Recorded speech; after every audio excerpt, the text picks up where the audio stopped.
And when we're taking a look at these guys, the first thing you're going to see on the outside, that's the cornea.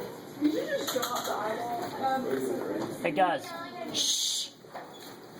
So here we have the cornea, the clear part of the eye on the outside. Around that we have the conjunctiva, which is the white part of the eyeball. And you can think about, like, when you get pink eye, you get conjunctivitis, which is the infection of the conjunctiva. If we roll the eyeball over, we can see on the back side all the extrinsic eye muscles that you're going to be learning on the shark. And right here, we see cut off into a tiny, perfectly circular nub is the optic nerve going to the back of the eyeball. So we're going to trim the conjunctiva off really quickly. Conjunctiva is not too tough.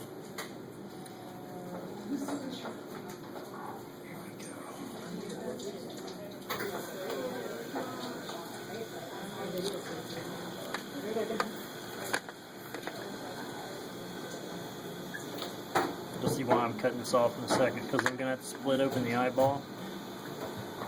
So right there is the actual surface of the eyeball. That's the sclera, and we'll see it in just a minute from the inside, but sometimes you can see it from the outside, and that's a really good shot of it. Alright, poke a hole in it. There we go.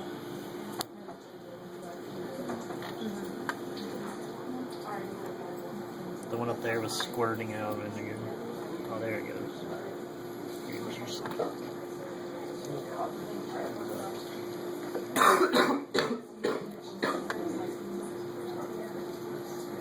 So who's hungry? I was. Taco trucks outside. I'm so hungry right now. I'm starving. Lunch struck.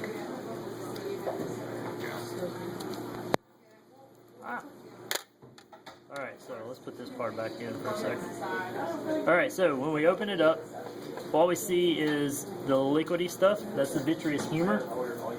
A lot of people call it eyeball jelly.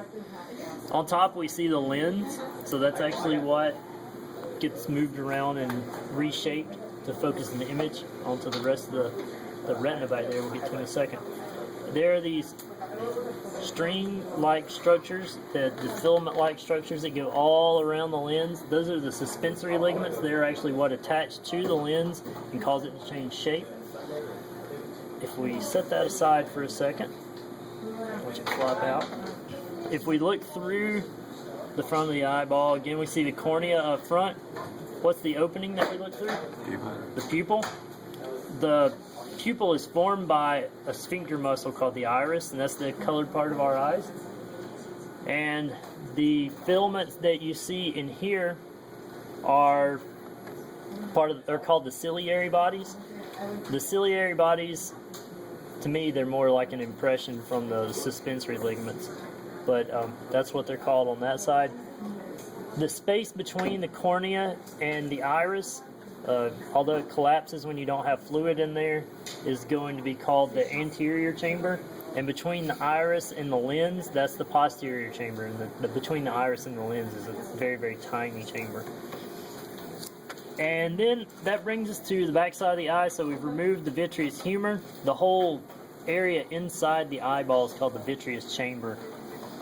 And here we see this white cloudy substance that lines the entire back side of the eyeball.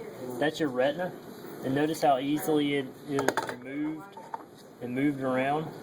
And that's why it's easy to detach your retina, like if you play sports and stuff like that. But notice it comes to a pinched point right there.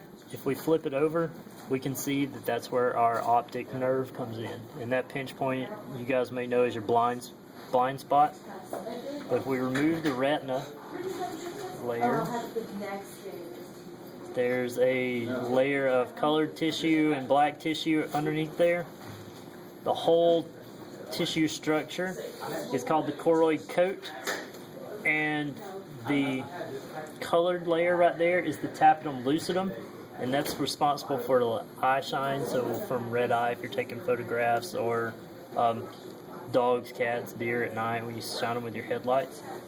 And then if you move that forward, and the tapetum lucida is part of the choroid coat, by the way. If you remove that and reflect it forward, you have the sclera on the inside there, just like I showed you the sclera on the outside. Okay? Any questions?